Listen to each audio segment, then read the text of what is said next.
As part of the series of Keys to Mount Aventine, this video summarizes a 2024 report on enslavement at the former Pomonkey and Mount Aventine plantations. The report was made possible by a grant from the state of Maryland, which was managed by St. Mary's College of Maryland with the help of the Friends of Chapman State Park and other community groups. Mount Aventine is the manor house of the former Chapman plantation that is now Chapman State Park, operating under the auspices of the state's Department of Natural Resources and the Maryland Park Service. When Nathaniel Chapman purchased the 530-acre Grimes Ditch property in 1751, the plantation became a destination for people taken from Africa, the West Indies, and other American colonies. They arrived in bondage and typically in Charles County through Port Tobacco, Nanjemoy, Cedar Point, and Benedict. Chapman, like many other enslavers, used the free enslaved labor to build his plantation house and farm the surrounding land. The Pomonkey house was similar to George Mason's house at Gunston Hall. The house was named after the Pomonkey Native American tribe who lived in this area in the early 17th century. Surviving records suggest that the house was built by 3 enslaved men named Port, Anthony, and Jamie Smith. A 1761 goods and chattel of Nathaniel Chapman inventory lists the names of 30 enslaved people and their families. Within that list, Ancilla and Suzanne are indicated as mothers of at least 2 children. In addition to possessing construction skills, enslaved people were involved with felling trees for lumber, managing livestock, farming corn and tobacco, housekeeping, and working in the plantation's ferry and fishery businesses, which began respectively in the late 18th and early 19th centuries. Between 1790 and 1860, both the enslaved and free populations in Charles County declined in numbers. Many poorer whites left to find better opportunities elsewhere, and many enslaved blacks were either freed or sold to the Deep South. By the onset of the Civil War in 1861, the county's enslaved population was over 20% larger than the free population. Chapman's enslaved population varied over time, often moving between the Virginia and Maryland locales based on changing circumstances with the Chapmans. In 1790, the U.S. Census listed 38 enslaved people living on the property. By 1830, Nathaniel Chapman's great-grandson Pearson enslaved 36 people. The number of enslaved residents at Chapman then fell to 10 in 1840, before rising to 26 in 1850, and falling again to 21 by 1860.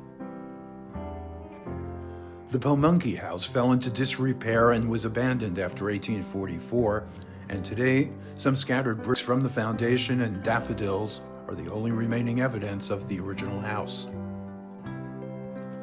Pomonkey was replaced with the present-day Mount Aventine Manor House. Nathaniel Chapman's great-grandson Pearson oversaw its construction beginning in 1830. During the time of Pearson Chapman, there were a total of 6 domestic quarters to house the 21 enslaved individuals on the property. Pearson Chapman may have followed the Sodderly model, locating the quarters at the foot of the slope below Mount Aventine, which was built on a bluff overlooking the Potomac River. The domestic quarters would have been in 1 or 2 rows and perpendicular to Mount Aventine. This way, Pearson could have kept an eye on the enslaved people while still not interrupting his viewshed. The domestic quarters in Mount Aventine may have also been located west of the non-extant smokehouse or off of the east side of the house in a symmetrical manner. The symmetry theory, however, is questioned because Mount Aventine was asymmetrical until around 1860. It could also be argued that the house was never symmetrical until a garage was added on the east side in 1930. Evidence of quarters for enslaved people was noted in a 2024 field pedestrian survey by St. Mary's College, which uncovered signs of possible outbuildings, such as domestic quarters. Identified were a stone pile, shards, and a depression marking the possible location of an ice house or coal pit for food storage. Ice houses were a way of keeping food cold in an underground pit, similar to how smokehouses were used for preserving meats before electricity and refrigeration. While no information exists that describes the quarters for enslaved people at Mount Aventine, records do exist for nearby plantations of similar size and scale, such as the log cabin or quarters from the Sotterley plantation circa 1830. Log cabin type quarters were built based on family groups or kinship, housing 4 or more people.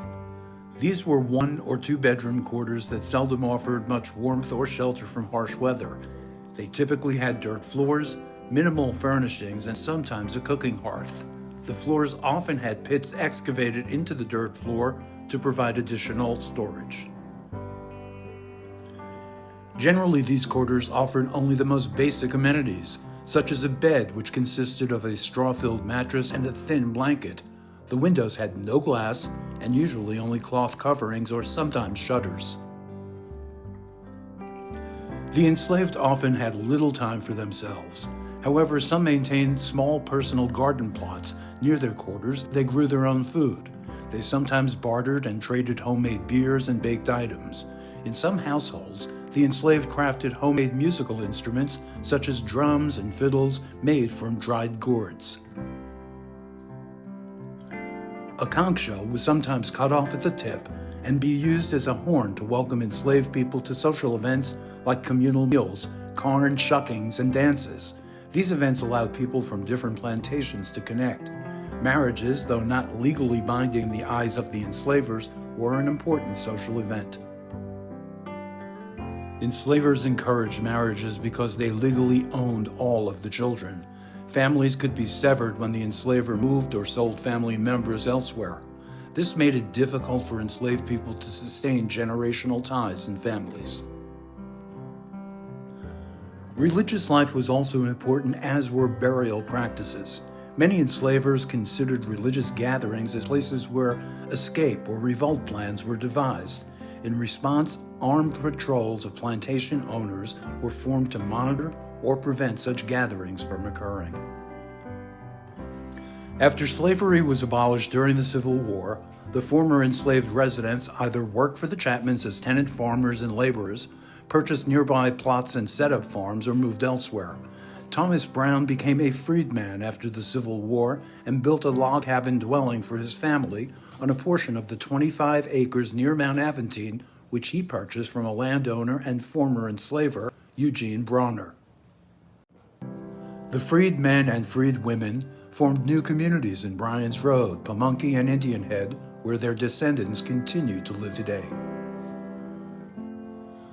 The Federal Writers Project, created by the Works Progress Administration during the Great Depression, produced a series of oral histories of formerly enslaved men and women. Selected interviews with 4 Charles County persons were used in the St. Mary's College study as insight into the lives of enslaved persons. All 4 of the interviewees used for the report were born and raised close to the Chapman plantation, including one who grew up in Pisgah, 5 miles south of Mount Aventine. It is thought that the Chapman family cemetery may also contain interments of enslaved persons. George Chapman indicated in his 1817 will that the family cemetery was 1/4 acre near the foot of the garden of the Pomonkey house. The current boundary markers, though, indicate the cemetery to be far smaller in size, implying that the markers may not be correct. A 2019 archaeological survey conducted through the Friends of Chapman State Park was unsuccessful in locating any additional graves. Nevertheless, the St. Mary's Pedestrian Survey suggested that the clusters of daffodils, a favorite plant for cemeteries, identified in the wooded area to the east of the formal boundaries of the cemetery as a possible location where enslaved people may be interred. However, this theory is questioned, as it would place these graves between the Pomonkey house and the family cemetery. While efforts to locate a cemetery of the enslaved are ongoing, the actual location of the domestic quarters and burial sites for enslaved people at the Mount Aventine/Pomonkey plantation may never be known.